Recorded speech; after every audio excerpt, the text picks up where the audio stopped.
আল্লাহর নবীর একজন সাহাবা ছিলেন, তার নাম আবি দাহদা। কে ছিলেন? আমার নবীকে বড় মহব্বত করতেন। একটা এতিম বাচ্চা, আব্বা নাই মা নাই, আর একটা খাজুরের বাগান রয়েছে, তার বাড়ি রয়েছে, আর অন্য জায়গায় আবু লুবাবা তানার একটা খাজুরের বাগান। কথাগুলো মন দিয়ে শুনবেন। আবু লুবাবা তানার একটা খাজুরের বাগান, তানার গাছটা ওই এতিম বাচ্চার দিকে পড়ে গেছে। বলে তুমি মা হতে হতে যদি আপনার দিকে একটা নারকেল গাছ পড়ে যায়, কে পাবে? বলে যে জমি মালিক সে পাবে, কিন্তু গাছটা যদি আমার হয়, জায়গায় পড়েছে আপনার, তাহলে হক টাকা। বলে ওখানে তো ভালো হয়ে গেল, লজ্জা লাগে। বলে অন্যের জায়গায় যদি তোমার নারকেল গাছটা পড়ে যায়, গাছটা তোমার দেবে বলে মনে হয়? জায়গা তো পড়ে গেল, মেপে তুমি গাছটা তো বসালে। ওই জন্য এতিম বাচ্চার জায়গায় আবু লুবাবার একটা খাজুর গাছ আছে। এতিম বাচ্চাটা বলে, ও নবী পাকের সাথে এক কাজ করো, হয় গাছটা আমাকে দিয়ে দাও, না তো দান করে দাও, আমার থেকে কিছু টাকা নিয়ে গাছটা তুমি কেটে দাও, না তো আমাকে দিয়ে দাও, আমি আমার জায়গাটা পাঁচিয়ে দিতে চাই। ও গাছও দেবে না, টাকাও নেবে না, দামও করবে গাছটা তো এনাদের। আল্লাহ পাকের নবী সাহাবা হযরত আবু লুবাবা, ও যুবকেরা, বাবা মুরব্বি বাবানেরা, মায়েরা বোনেরা, মহিলা গণেরা, আল্লাহ নবী ওই এতিম বাচ্চাটা, ওই এতিম সাহাবাটা আল্লাহ নবীর কাছে নালিশ করে দেবে, এই বাচ্চাকে গুনবে। ও আবু লুবাবা, তোমার ওই খাজুরের গাছটা তুমি তুলে নাও, তোমার ওই খাজুরের গাছটা তুমি তুলে নাও। কেন তুলে নেবে? ওই গাছটা আমাদের দিকে পড়েছে, আমি আমার জায়গা পাঁচিল দিয়ে নেব, আমি আমার জায়গাটা ফিরে নেব। ও আবু লুবাবা, ও আবু লুবাবা, তুমি তোমার ওই গাছটা আমার কাছে বিক্রয় করে দাও, তাও যদি না দাও আমার কাছে দান করে দাও। আবু লুবাবা বলতে থাকে, ও বাচ্চা ছেলে, আমি আমার গাছটা আমি দান করব না, আমি আমার গাছটা আমি দান করব না, আমি তোমার কাছে বেচবো না। বলে আমি আমার ওই গাছটা আমি দানও করবো না, আমি বেচবো। কি করা যাবে? গাছটা তো এনাদের দিকে পড়লো। এখন ওই বাচ্চা ছেলেরা ছোট ছোট ছুটে ছুটে আমার রাসূলের কাছে হাজির হয়ে গেল। ছোটে জানে নবীর কাছে গেলে আবু লুবাবা নিশ্চয় শুনবে। আল্লাহ নবীর কাছে হাজির হয়ে গেলে, আল্লাহ রাসূলের কাছে হাজির হয়ে গেলে, আসসালাতু ওয়াসসালামু আলাইকা ইয়া রাসূলুল্লাহ হাবিবাল্লাহ, ইয়া রাসূলুল্লাহ হাবিবাল্লাহ। আল্লাহ পাকের নবী হুজুর বেয়াদবি গানে নেবেন না, হুজুর গুস্তাখি গানে নেবেন না, ইয়া রাসূলুল্লাহ হাবিবাল্লাহ, ইয়া রাসূলুল্লাহ হাবিবাল্লাহ। আল্লাহ পাকের নবী আবু লুবাবা ওই খাজুরের গাছটা আমার দিকে পড়েছে, আবু লুবাবা খাজুরের গাছটা আমার দিকে পড়েছে, ইয়া রাসূলুল্লাহ হাবিবাল্লাহ। আমি আবু লুবাবাকে জানিয়ে দিলাম, আমি আবু লুবাবাকে বলে দিলাম, ওই গাছটা আমাকে বিক্রয় করে দাও, বিক্রি করবে না, ইয়া রাসূলুল্লাহ হাবিবাল্লাহ। আমি আবার জানিয়ে দিলাম, আমি আবার বলে দিলাম, ওই গাছটা তুমি আমাকে দান করে দাও, ইয়া রাসূলুল্লাহ হাবিবাল্লাহ, ইয়া রাসূলুল্লাহ হাবিবাল্লাহ। আবু লুবাবা বিক্রি করবে না, আবু লুবাবা ওই খাজুরের গাছটা দানও করবে না। আবু লুবাবা গাছটা বিক্রি করবে না, দানও করবে না। কি করবো আপনি? বললেন এই কথাটা পিছন দিক দিয়ে আবু দাহদা আল্লাহ নবীর ওই সাহাবাটা শুনে, আবু দাহদা শুনে আবু লুবাবার কাছে চলে গেল। ও আবু লুবাবা, তোমাকে রাসূল ডেকেছেন। রাসূল ডাকলেন, রাসূল বললেন, আবু লুবাবা ওই খাজুরের গাছটা দিয়ে দাও। হুজুর না না, আমি ওই গাছটাকে দিতে পারবো। তোমার টাকা দিচ্ছে হুজুর? না না, টাকা দিলেও আমি গাছটা দিতে পারবো। নবী বললেন, তোমার জন্য আমার আল্লাহ পাক জান্নাতে একটা খাজুরের গাছ দিয়েছে। তারপরে বললেন, না না হুজুর, আমি ওই গাছটা দিতে পারবো। হুজুর আপনি বেয়াদবি নেবেন না, ওই গাছ আমি দিতে পারবো। পিছন থেকে আবু দাহদা হুজুর শুনে আবু লুবাবার কাছে চলে গেলেন। আল্লাহ পাকের নবী সাহাবা আবু দাহদা এই কথাটা যখন শুনলে আবু লুবাবা কাছেতে চলে গেলে, আবু লুবাবা কাছেতে চলে গেলে। আল্লাহ পাকের নবী সাহাবা তুমি আল্লাহ নবী কি বললো তোমার জন্য জান্নাতে একটা খাজুরের গাছ দেবে, এই শর্ত তুমি দিলে না, তুমি কি করলে গাছটা দেবে? ও আবু দাহদা, ও আবু দাহদা আমি ওই গাছটা দেব না, আমি ওই গাছটা বিক্রয় করবো না। আল্লাহ নবী সাহাবা আবার ডেকে ডেকে শুনিয়ে দিলে, ডেকে ডেকে শুনিয়ে দিলে।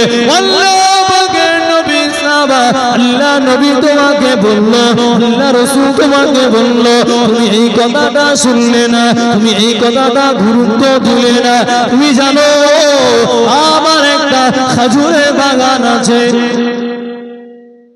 আবু লুবাবা তুমি জানো আমার একটা খাজুরের বাগান আছে। আবু লুবাবা বলে ওই বাগানটা আছে, বলো জানে না কে তোমার ওই বাগানের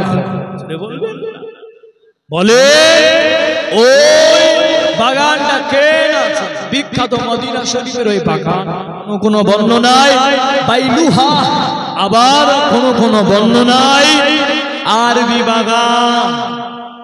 তখন আবু দাদা হুজুর যখন বললে আমার ওই বাগানের খবর তুমি জানো, আমার ওই বাগানটা আমি তোমাকে দিয়ে দেবো, তবে এই গাছটা তুমি কুচিকে দিয়ে দাও। আমার বাগান তোমাকে দিয়ে দাও। আবু বাবা বলে ও নবী পাকের সাহাবা তোমরা শুনলে, তোমরা শুনলে? আবু দাহদা মনে মাথায় কাজ করে, কেন আমার বাগানে 600 খানি খাজুরের গাছ আছে, জোরে বলে ওটা দিয়ে দেও তো আর কিছু থাকবে না। 600 খানি খাজুরের গাছ আছে, বাবা গাছটা দিয়ে দাও। তিনি এটা রাজি হয়ে গেলেন। এটা বলে থামিনি, বললে আমার ওই বাগানের ভিতরে একটা মিষ্টি পানি কুয়া পর্যন্ত আছে, জোরে বলে। আবু লুবাবা শুধু তাই না, আমার ওই বাগানের ভিতরে একটা দালান বাড়ি আছে, জোরে জোরে বলে। শুধু কি বাগান দিলে, বলে বাড়িও দিয়ে দিলেন, কুয়াটাও দিয়ে দিলেন, জোরে বলে। তাকে দান তুলছিল দেন না, বলে আমার আগে বক্তা দান তুলছিল কেউ পকেটে হাত দেন না। আমি জানি লাস্ট পর্যন্ত কি হবে, আল্লাহ পাক প্রত্যেককে কবুল করে। বলে আবু দারদা এই কথা শোনার পরে উনি এই সত্যটাকে দিয়ে দিলেন, ইনি দিলেন কিসের আশায়? জান্নাতে যদি খাজুরের একটা গাছ আমি পাই। নবী বলেছেন, কেন আল্লাহ রাসূল যেটা বলবে সেটা সত্য। নবীর কথা যদি কারো সত্যতাকে ভেবে নেব একটা কাফের, রাসূলের কথায় যদি এক চুল পরিমাণ সন্দেহ থাকে সেটা হলো মুনাফিক, টোটালি কাফের। নবীর কথা সন্দেহ মানে বুঝতে পারে, নবীর কথায় যদি কারো সন্দেহ থেকে থাকে তার ঈমানটা থাকে না। আবু দারদা হুজুর কথা বলার উনি রাজি হয়ে গেলেন। আল্লাহ পাকের নবী সাহাবা আবু দারদা রাদিয়াল্লাহু তাআলা আনহু, আল্লাহ নবী সাহাবা আনন্দের ভিতরে এতটা আনন্দ করে, এতটা মুস্কে মুস্কে হাসে। আল্লাহ নবী সাহাবা এই বাগানের কাছে দাঁড়িয়ে গেলে, বাগানের ভিতরে ঢুকলেন না, বাগানের ভিতরে ঢুকলেন না। ও যুবকেরা, ও দাদা পীরে মুড়ি মুতাতে দিয়ে গেলেন, আল্লাহ নবী সাহাবা কেমন গেলেন? আল্লাহ নবী সাহাবা বাগানের ভিতরে আর ঢুকলেন না, ওই বাগানের ভিতর ঢুকলেন না, বাইরে থেকে ওনার বিবিকে উনি ডাকতে লেগেছে, সালাম দিয়ে বিবিকে ডাকে, আল্লাহ নবী সাহাবা বিবি যা, আল্লাহ নবী সাহাবা বিবি যা। ওখান থেকে উত্তর দিয়ে বলে, কি ব্যাপার? অন্যদিন আপনি দরওয়াজার সামনে এসে সালাম দেয়, দরওয়াজার সামনে এসে সালাম দেয়, আজকে কেন বাগানের বাইরে থেকে সালাম দিতেছে? আজকে কেন বাগানের বাইরে থেকে সালাম দেয়? আল্লাহ নবী সাহাবা হেসে হেসে জানিয়ে দিলেন, ও ভাইজানেরা আমার, আল্লাহ নবী সাহাবা হেসে হেসে জানিয়ে দিলে, ও আমার বিবি, ও আমার জীবন সঙ্গিনী, ওই বাগান থেকে বার হয়েছে, আজকে পর থেকে এই বাগানটা আমাদের আল্লাহ আমি নবী পাকের সাহাবাকে দান করে দিলাম একটা মাত্র খেজুর গাছের জন্য, একটা মাত্র খেজুর গাছের জন্য আমার এই বাগানটা, আমার এই দালান বাড়িটা, বৃষ্টি পানির কুয়াটা আল্লাহর রাস্তায় দান করে দিলাম। ও শুধু তাই নয়, আল্লাহ নবী সাহাবা বিবি ওখান থেকে জোরে জোরে হেঁকে হেঁকে বলে, ওখান থেকে হেঁকে হেঁকে বলে, ও আমার স্বামী আপনি যখন এই বাগানটা দান করে দিলে, আপনি যখন বাগানটা দান করে দিলে আগে কেন বললেন না? আপনি আমার আগে কেন জানিয়ে দিলেন না? আপনি আমার আগে কেন বললেন না? আমি তাহলে তড়ি গড়ি দান করার আগে এই জায়গা ছেড়ে দিতাম। কি বলে? আমি আগে আপনি আমাকে কেন বললেন না? তাহলে আমি দান করার পরে আমি এখানে আমার থাকাটা মনে হয় বিয়াদবি হয়ে গেল। যদি হঠাৎ করে যদি কারোর মেয়ের বিয়ে কেউ যদি হঠাৎ করে 5,000 টাকা দিয়ে দেয় বাড়ি বিবিগুলো গিয়ে কি বলবে? একবার তো আমার কাছে পরামর্শ নেবে। বলে আপনি দান করলে আপনার বাড়ির বিবিটা আপনার মেয়েটা কই বেঁধে আব্বা বড় হুজুর হয়ে গেছে, আব্বা এত টাকা দান করলে একবার তো বলতে পারতাম, পরামর্শ তো নিতে পারতাম। হঠাৎ করে মুসলিম এত বড় দায়িত্ব কেন নিয়েছে? অল্প কিছু দিতে পারতাম, তারও আপনাকে করবে বলবে, একবার তো আলোচনা করতে পারতাম। কিন্তু নবী সাহাবার স্ত্রী কি বললে? রাসূলের সাহাবার স্ত্রী বললে আপনি আমাকে আগে বলেননি কেন? আমি এখান থেকে আগে বার হয়ে যাই, জোরে বলবেন। তাহলে আমার মা বোনরা কি বলতো? পরামর্শ না নিয়েই কাজ করে দিয়েছে, একা একা মাথা মেরেছে। আল্লাহ পাক আমার মা বোনদের সুবুদ্ধি দান করে। বলেন আল্লাহুম্মা, জোরে বলেন আল্লাহুম্মা। মুহাব্বতে দরুদ শরীফ আল্লাহুম্মা।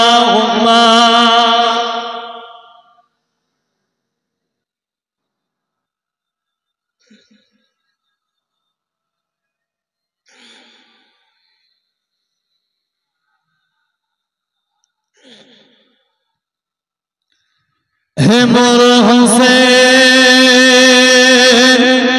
তোমায় সালাম, হে মোর হোসেন তোমায় সালাম।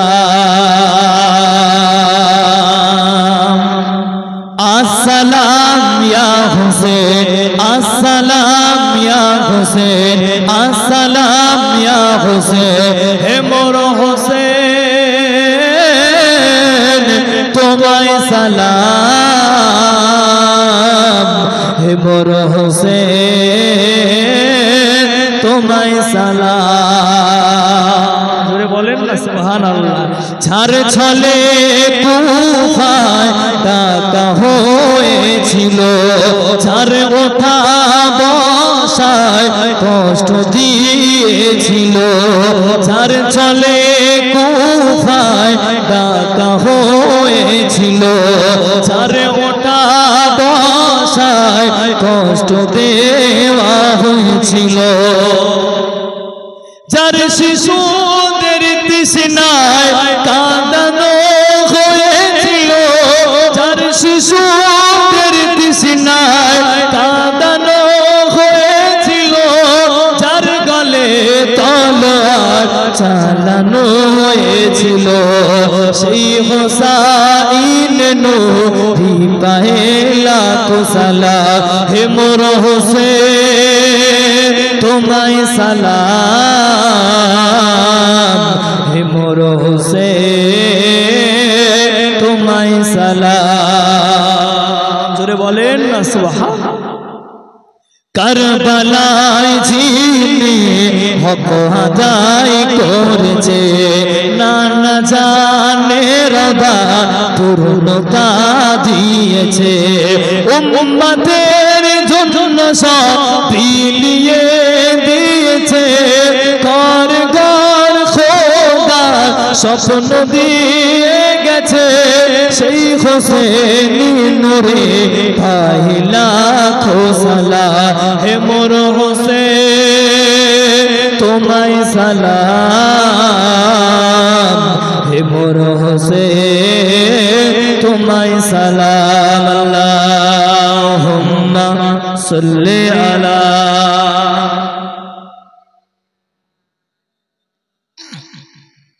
ওয়া আলা আলি সাইয়্যিদিনা।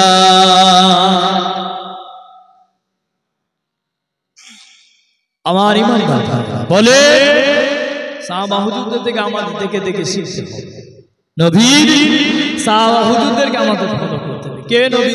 হযরতে ওমর রাদিয়াল্লাহু তাআলা কেমন ছিলেন? সবাই মনে হয় জানা যায় হযরত ওমর হুজুর খুবই রাগী মানুষ ছিলেন, সবাই জানেন। নবী পাকের যত সাহাবা আছে সমস্ত সাহাবার থেকে হযরত ওমর হুজুর মেজাজটা গরম ছিল। এই আলেমন ওয়াজ করতে করতে বলে বলে নবী সাহাবাকে রাগী বলে চালালে তানার ভিতরে যে প্রেমটা ছিল এটা কে বলবে? বলে সবাই আমরা জানি ওমর হুজুর মানে গরম, বিপাকে ওমর হুজুর মানে একজন তেজি সাহাবা, গরম, অন্যায়কে মেনে নিতেন না। তাহলে আমি বলি তাহলে অন্য সাহাবা নাউজুবিল্লাহ অন্যায়কে মেনে নিতেন বলে মনে হয়?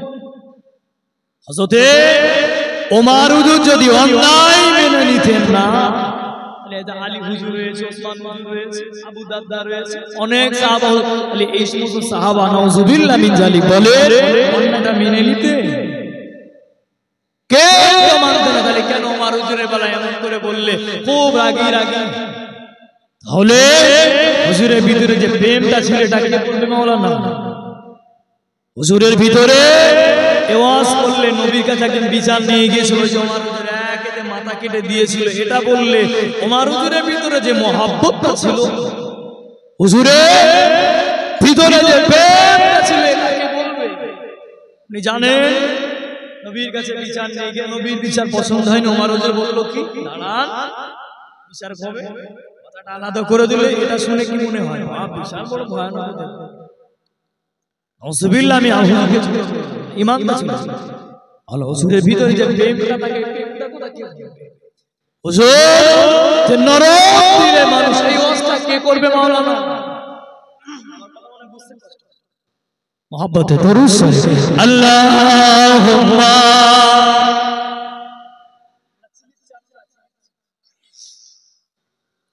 লা ইলাহা ইল্লাল্লাহ আল্লাহুম্মা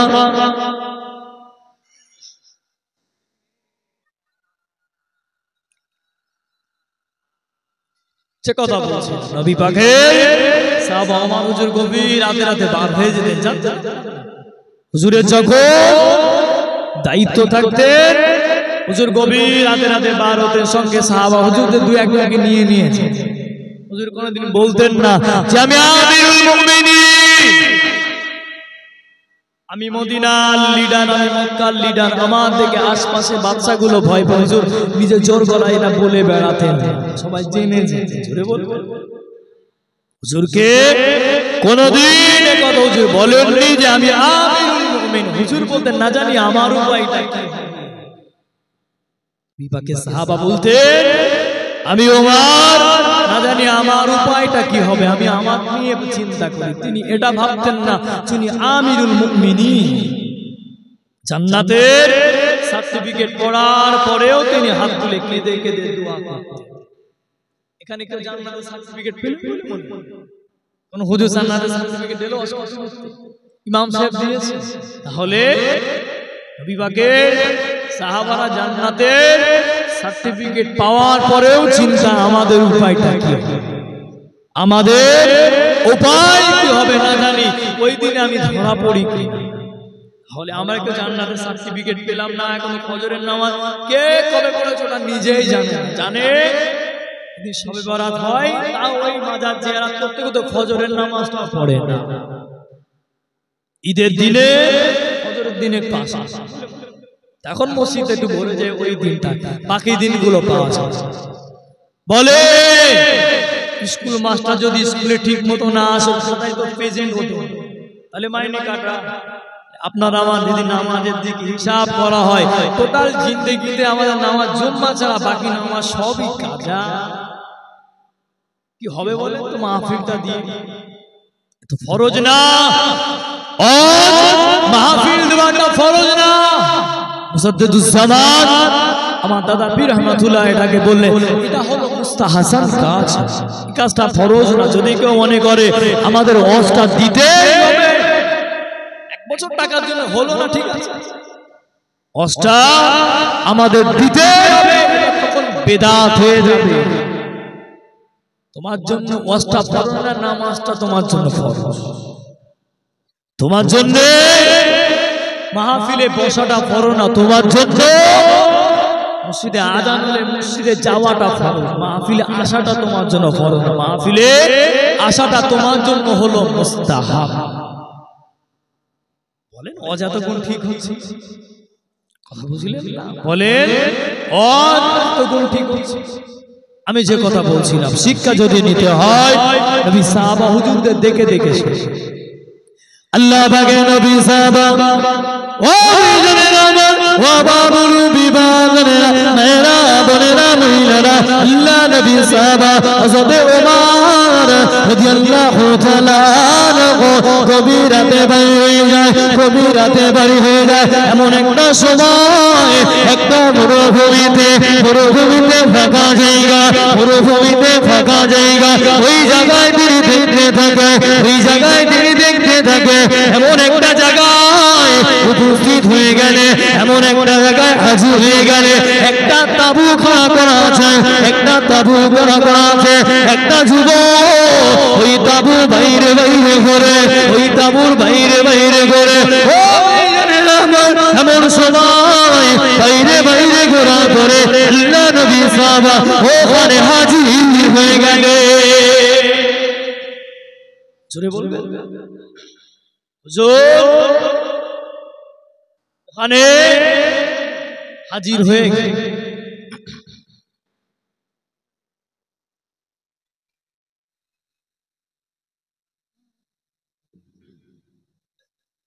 আমার রাসূলের সাহাবাদের ওখানে হাজির হয়ে গেল। বলে হাজিরটা হলেন কে? হাজির কে হলে? আমার রাসূলুল্লাহ আপন রাসূলের শ্বশুর হযরতে ওমর রাদিয়াল্লাহু তাআলা হুজুর আমার তাঁবুর কাছে হাজির হয়ে বললেন, কে আছো ভাই, এখানে একটু বাইরে আসা যাবে? গভীর রাতে বলে যদি একটা পুরুষ আর একজন মহিলা একটা জায়গায় থাকে, আর যদি পর পুরুষ যায় মনে মনে ভয় হবে কি হবে? মনে মনে ভয় হবে কি হবে? মনে মনে চিন্তার মধ্যে পড়ে গেলে। সেই সময় মক্কা মদিনা ছিল জাহিলিয়াত, কাফের বেঈমান বেদিনগুলো ভরা, তারা খুবই চিন্তার মধ্যে রয়েছে, না জানি আমাদের উপর কি হবে। একটা তাগড়া যুবক চলে এলো, আমার হুজুরের শরীর ছিল মাশাআল্লাহ, কাউকে কিছু পরোয়া করতে হুজুরের দিলে আল্লাহ ছাড়া কারো ভয় করতে। জোরে বলবেন হাজির আল্লাহ নবী সাহাবা হাজির হয়ে গেলেন। ও ভাইজানেরা আমার, আল্লাহ নবী সাহাবা যখন হাজির হয়ে গেলে সালামটা দিয়ে দিলে, উত্তরটা দিয়ে দিলে, আল্লাহ নবী সাহাবা আবার জিজ্ঞাসা করতে লাগো, ও ভাই যুবক কোথা থেকে এলে বলো, কোথা বাড়ি বলো, এইখানে হাজির হলে একা একা গভীর রাতে কি করে, একা একা গভীর রাতে কি করে? আল্লাহ নবী সাহাবা যখন জিজ্ঞাসা করে একা একা কি করে,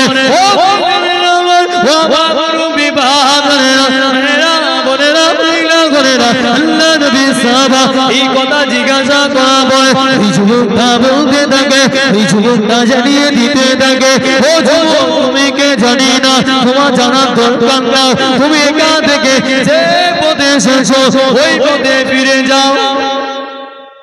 তুমি কে?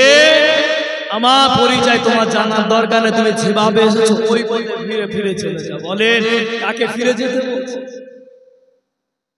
বলেন আল্লাহর নবী সাহাবা হুজুরকে বললেন তুমি চলে যাও, ঘরেতে আমার বিবি রয়েছে, তুমি চলে যাও। যুবকটা এতটা চিন্তার ভিতরে ছটফট করছে, এদিক ওদিকে ঘুরছেন, কি খোঁজাখুঁজি করে। আমার হুজুর রেগে লাল হয়ে হুজুর বলে আমি এলাম ওনার উপকার করতে, পাশে দাঁড়াতে, উনি আমাকে চলে যেতে বললেন। হুজুর রাগকে কন্ট্রোল করলেন, রাগটাকে মাটির সাথে মিশিয়ে দিয়ে বললেন, ভাই আওয়াজ নরম সুরে বলে। পাশে যে সাহাবা হুজুরটা ছিল তিনি বুঝতে পারলেন যে কাকে চলে যেতে বলছে। বলে কাকে চলে যেতে বলছে? বলে ভাই তোমার সমস্যাটা আমাকে একটু খুলে খুলে বলো, তোমার দাবিটা আমাকে বলো না। তুমি যেন বহুত চিন্তার ভিতরে আছো, তুমি অনেক চিন্তার ভিতরে আছো, তোমার চিন্তাটা কি আমার সাথে একটু বলবে? তোমার চিন্তাটা বলো। বারবার বলার পরে বললেন, আমার ঘরে আমার বিবি এই মুহূর্তে, আমার ছেলে হতে পারে কি মেয়ে হতে পারে আল্লাহ ভালো জানে, আমার বিবিটা অসুস্থ, আমার বিবির পেটে কচি আছে, আমার বিবিটা প্রেগনেন্ট, না জানি কখন কি হয়ে যাবে, আমি খুব চিন্তার মধ্যে আছি, একা একা কি করব, কোথায় কি পাবো, আমি চিন্তায় আছি। বলে পুরুষ মানুষে কি করবে?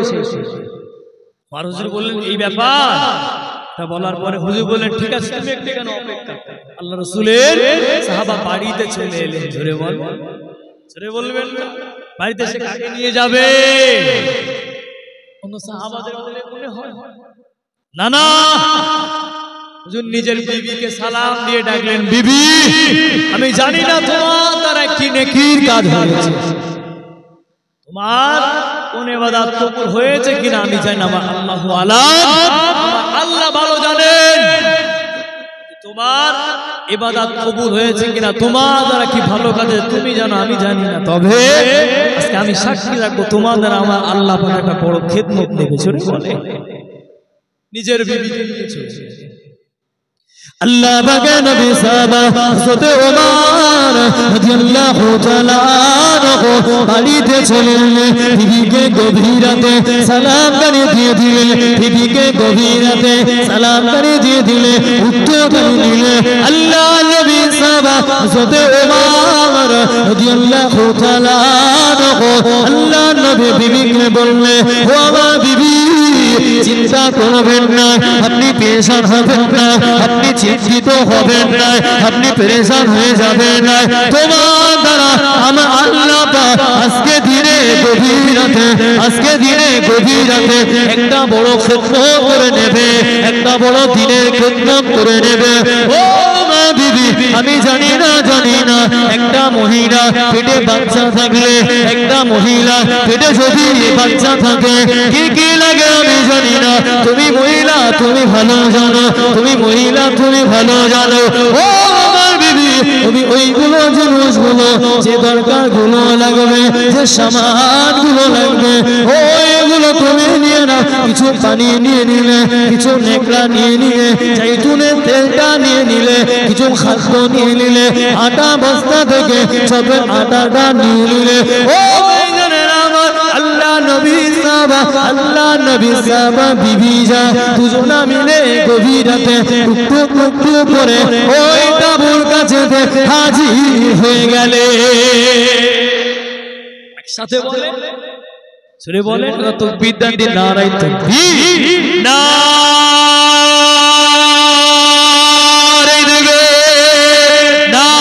তাকবীর, সিলসিলায়ে মুজাদ্দিদুস জামা ফুরফুরা শরীফ আহলে সুন্নাত আল জামা নারায়ে তাকবীর। বলে আমার রাসূলের দুজনা চলে গেলেন, তাঁবুর কাছে থেকে হাজির হয়ে গেলেন। হাজির হয়ে গিয়ে তাকে ওই যুবকটাকে ডাকলেন, বলেন এদিকে তো ওমর হুজুর নিজের বিবিকে বললেন না, বিবি আমি আমার পরিচয়টা ওখানে গোপন রেখে দিয়েছি। সাহাবা যদি অহংকার বলে মনে হয়, এত বড় নেতা অর্ধেক জাহান চালাচ্ছে পৃথিবী, তিনি একবারও বললেন না নিজের বিবিকে, বিবি আমি আমার পরিচয়টা ওখানে গোপন রেখে দিই। আমি আমাদের নেতার দিকে গেলাম, তোমার হুজুর বিবিকে বললেন না যে আমি আমার পরিচয় গোপন করে তুমি ওখানে আমার পরিচয়টা দেবে, এটা উনি বললেন। হুজুর যখন চলে গেলেন, যুবকটা দেখে বলে যদি এই মদিনায় যদি ওমান না থেকে যদি তুমি থাকতে আমার মনটা শান্তি হতো। জোরে বলে, যদি ওমান না থেকে তুমি থাকতে মনটা আমার শান্তি হতো। তোমার মতো নেতাই তো দরকার। কার সামনে কার প্রশংসা করলো দেখলে? হুজুর বললেন, ভাই কথা থাক, আগে কাজটা শুরু করা যাক। জোরে বলে, যদি আমাকে কেউ বলে আপনি এত সুন্দর ওয়াজ করলেন, আমাদের পাশে পায় আপনাকে দাওয়াত করলো, আমি আমার জিজ্ঞাসা করব কে বলছে? আল্লাহ আমাদের প্রত্যেককে অহংকার থেকে আল্লাহ হেফাজত করে। বলেন আল্লাহ। যদি বলা হয় আপনার মেয়ের প্রশংসা যদি কেউ করে, আপনার মেয়েটা না সত্যিকারের ভালো, তখন আপনি কি বলবেন? ছোটবেলা থেকে গাড়িয়ে রেখেছি বলে ভালো। আপনি এটা বললেন না, আল্লাহ পাক যে হালাতে রেখেছে ওই হালাত আলহামদুলিল্লাহ। কি বললেন? ছোট থেকে গাড়িয়ে রেখেছি বলে ভালো। আমার মেয়ে আর অন্যের মেয়ে পার্থক্য। আপনি জানেন আপনার ভিতরে মেয়েটা ভিতর কি করছে? আপনি যে ফোনটা দিলেন, এই ফোনটায় আপনার মেয়ে কি করছে আপনি জানেন? কেউ মুখে আপনি বললেন যে ভিতরের খবর আল্লাহ ভালো জানে। বলেন, আপনার আমার জীবনে যা গুনাহ আছে যদি এখানে পর্দার সাথে দেখানো হয়, মুখ তুলে বেড়াতে পারবেন? বলেন, জীবনে আপনি আমি যা গুনাহ করে যদি আমার গুনাহগুলো পিছনে দেখায়, আপনি বলবেন এমন মানুষের অশুনি আমরা অশুন না, চলো এখান থেকে চলে। যদি আপনার গুনাহগুলো আমি জানতাম, টিভির পর্দায় যদি আপনার গুনাহগুলো দেখানো হতো, আমিও ভাবতাম কাদের সামনে আমি মনে হয় জলসা আমিও করব। আল্লাহ পাক রহমানুর রহিম, আল্লাহ এখন আমাদের গুনাহগুলো গোপন রেখেছেন। বলেন আলহামদুলিল্লাহ। আল্লাহ পাক আমাদের গোপনে গোপনে গুনাহগুলো মাফ করে দেন। বলেন আল্লাহ। জোরে বলেন আল্লাহ। কারণ একজন দেখান যে আমাদের জলসা কমিটি একজন নিষ্পাপ, জীবনে মিথ্যা বলিনি, ফজর নিয়ে দেখে জুম্মার নামাজও মাঝে মাঝে কাজা। কথা বুঝলেন না? খবর নেন, মাঝে মাঝে কাজের জন্য জুম্মার নামাজটা পর্যন্ত হয় না। তাহলে জলসা মাহফিল দিলে পরিবর্তন যদি না হতো, রাসূলের সুন্নাত শুধু দাড়ি রাখা না, দাড়ি রাখলে নবীর সুন্নাত আদায় হয় না। রাসূলের সুন্নাত কথা বলার মধ্যে সুন্নাত। জোরে বল, নবীর সুন্নাত শুধু কথা বলা না, হাঁটা চলার ভিতরে কত সুন্নাত আছে। জোরে বল। আমার নবী যখন হেঁটে হেঁটে যেতেন, মাথা নিচু করে যেতেন। আপনি আমি যখন হেঁটে হেঁটে যাই, এদিকে ওদিকে সব দিক ফিরে ফিরে দুনিয়া দেখতে দেখতে যাই। ওটা তো আপন জায়গায় নামাজ এলে নামাজ পড়লো, এই নিয়ে এদিক দিকে তাকানো শুরু হলো। ওটা পরে নিয়ত বেঁধে যদি এখন এদিক দিকে তাকাই, বলে ওই ইবাদতটাকে আল্লাহ দরবারে কবুল হবে বলে মনে হয়। কি হবে আমাদের? আমার রস কিন্তু কষ্ট হবে মনে মনে। যখন সাহাবা হুজুরদের কথা বলি খুব ভালো লাগে, নবী সাহাবারা এমন ছিল। আর যখন নিজের স্বার্থে লাগবে, হুজুর টাইম হয়ে গেল নাকি, কোন মানুষ সব পাল্টে গেল। বলে ইমাম মানে কি মসজিদের কি বলে? ইমাম মানে মহল্লা। আপনারা নিচে নিচে জানেন না ইমাম মানে? একজন বলে ইমাম সাহেব মানে কি? গ্রামের ইমাম সাহেব। কথা মনে মনে মাথা ভুলে গিয়েছে। ইমাম মানে মহল্লা নেতা। দেখবেন আপনাদের ভিতরে কেমন স্বার্থপর খুঁজে পেয়ে দিচ্ছেন। কথাগুলো মিলিয়ে নেবেন। বলে ইমাম সাহেবকে বিবাহ দাওয়াত করা হয় কি হয় না? একটু হ্যাঁ দেন আমার সাথে। কাদের নিয়ে দাওয়াত করা হয়? ছেলের বিয়েতে না মেয়ের বিয়ে? কার বিয়েতে ইমামকে দাওয়াত করা হয়? মেয়ের বিয়েতে, ছেলের বিয়েতে লাগে না। দরকার পড়লে ইমামকে বললেন হুজুর কখন আসবে, চলে এলো। ওই ছেলেটার বিয়ে ইমামকে তো বললেন, মানলেন ইমামকে। মেয়ের বিয়েতে ফোন করে করে ডাকলেন, হুজুর বড় মুরগিটা চলে এসেছে, আপনি আসেন, তাড়াতাড়ি আসেন, বিয়ে পড়াতে হবে। ছেলেটার বিয়েটা হলো তখন কে তো মসজিদের ইমামকে একবার বললেন না, ইমাম সাহেব খবরই পাই না। ওলা দূরের কথা, খবরই যায় না। মেয়ের বিয়ে হলে 15 দিন আগে থেকে দাওয়াত পড়ে, হুজুর অমুক দিন মনে আছে? আমি একটা মসজিদের ইমাম, আমি জানি। আমার তো এখানেই স্বার্থপরের মতো কাজ। নাতির মুসলমানিতে সবাইকে দাওয়াত দিলে আপনারাই বলবেন ইমাম মানে নেতা। মসজিদ ইমামটাকে তো নিলেন, বাদ গেল। ইমাম মানে বর্তমান কিছু কিছু জায়গায় গোলাম। মিলিয়ে নেবেন। ইমাম মানে মসজিদে, ইমাম মানে কিছু কিছু গ্রামে ওই ইমামটা হলো মুসল্লি কমিটিদের গোলাম। আমার খারাপ লাগতে পারে, তবে ইমাম যদি অসন্তুষ্ট হয়ে যায় বুঝে নেবেন আমার নামাজের সমস্যা। ওই জন্য ইবাদত যদি করতে হয় করার মতো করেন। আজকে মুয়াজ্জিন আপনাকে দিনে 5 বার ডাকছেন, কবার মসজিদে হাজির দিলেন? মুয়াজ্জিন সাহেব 5 বার মসজিদে আহ্বান করলো, নিজের জন্য আহ্বান করে না, বলে আল্লাহ এক, আল্লাহ অদ্বিতীয়, তোমরা এসো নামাজের জন্য, এসো নামাজের জন্য এসো। আবার ফজরে আবার একটু বাইরে দিল কি আসসালাতু খায়রুম মিনান নাওম, ঘুমের থেকে নামাজ। একটা ওয়ার্ড বাড়িয়ে দিল, ফজরে ঘুম থেকে চলে এলো। এই গুনে গুনে কিছু কিছু সময় অপেক্ষা করতে হয় আরেকজন আসুক, জামাতটা আমরা শুরু করি। বললাম বলে 2 মিনিট অপেক্ষা করা হোক, জামাতটা শুরু করো। ফজরে হয় কি? ওই 4টে বয়স্ক মানুষ চলে গেল, 3 জনা চলে গেল। ইমাম সাহেব জানে যে মসলা আমি পড়েছি, দুজনকে নিয়ে কিভাবে জামাত করব। আর একজন আসুক, চাচা দেখা যাক 2-5 মিনিট আসে কি। অমুক চাচা আসতো, সে তো আর আসে না, দেখি 5 মিনিট হয়তো চলে গেল, লেট হয়ে গেল। বলেন এই গ্রামটা রহমত আসবে তো? চলে যান, হুজুরানের দোয়া করলেও রহমত আসবে না যতক্ষণ না পর্যন্ত নিজেরা পরিবর্তন হবে। আগে নিজেদের পরিবর্তন হবে, নিজেরা যতক্ষণ না পর্যন্ত পরিবর্তন হবে না মসজিদটা ভরবে।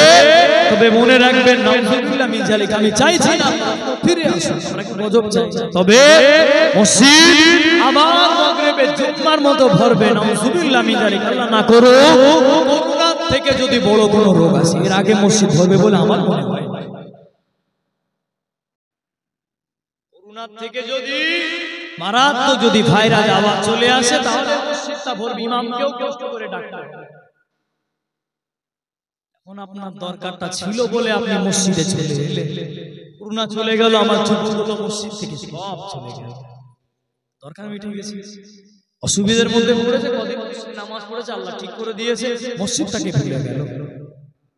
বলেন এই সমস্ত যুবকদের, এই সমস্ত কয়েকদিনের স্বার্থপর নামাজি দুই উপায় পায়, এখনো পর্যন্ত সূরা ফাতিহা শরীফ পড়তে পারে। সূরা ফাতিহা শরীফ আপন জায়গায় সেই জায়গায় কি বলবে ওটা পর্যন্ত এখন আছে।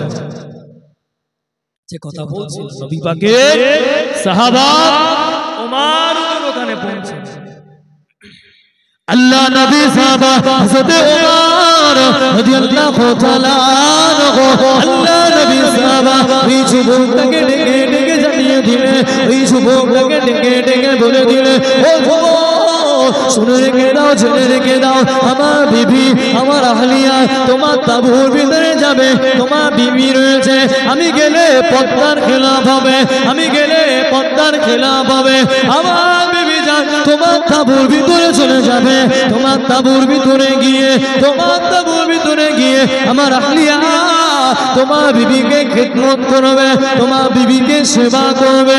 ওই যুবকটা মনে মনে বলে, ওই যুবকটা চিল্লে চিল্লে বলে, ও ভাই যুবক, আমি তোমাকে চিনি না, আমি তোমাকে জানি না, এই গভীর রজনীতে, এই গভীর রাতে আমি কাউকে পেলাম না, এই গভীর রাতে আমি যখন কাউকে পেলাম না, তো এই মদিনা শরীফে যদি তোমার জায়গায়, ওমারের জায়গায় যদি তুমি থাকতে, ওমারের জায়গায় যদি তুমি থাকতে, সব থেকে এই পৃথিবীতে আমি বেশি খুশি হতাম।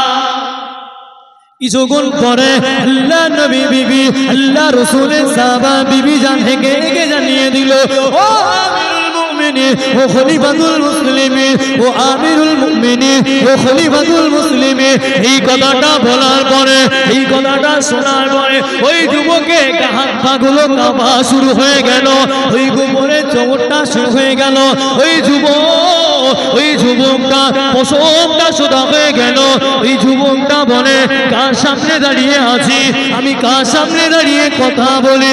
আল্লাহ নবী বিবি জানে না, আল্লাহ নবী সাহাবা বিবি জানে না, আল্লাহ নবী সাহাবা বিবি জানে না আমার স্বামী যখন এই পরিচয়টা গোপন করে রেখে দিয়েছে। ওই যুবকটা বলে, আমার বেয়াদবি গালি নেবেন না, উস্তাকি গালি নেবেন না, বেয়াদবি গালি নেবেন না, উস্তাকি গালি নেবেন না। ও নবী পাকের সাহাবা, আমি তোমার সাথে বড্ড বেয়াদবি করে ফেললাম, আমি তোমার সাথে বড্ড উস্তাকি করে ফেললাম। আল্লাহ নবী সাহাবা উত্তর দিয়ে দিলে, আল্লাহ নবী সাহাবা জানিয়ে দিলে, ও যুবক, আল্লাহ দরবারে আমি ফরসা থাকতে চাই, আল্লাহ পাকের দরবারে আমি ক্লিয়ার থাকতে চাই। ও আমার হযরত ওমর রাদিয়াল্লাহু তাআলা ওনার যুবকটাকে বলে দিলে, কাল সকালে আমার দরবারে হাজির হয়ে যাবে। বলে তাকবীর দেন, নারে তাকবীর, নারে তাকবীর, মহব্বতে দরুদ শরীফ, আল্লাহুম্মা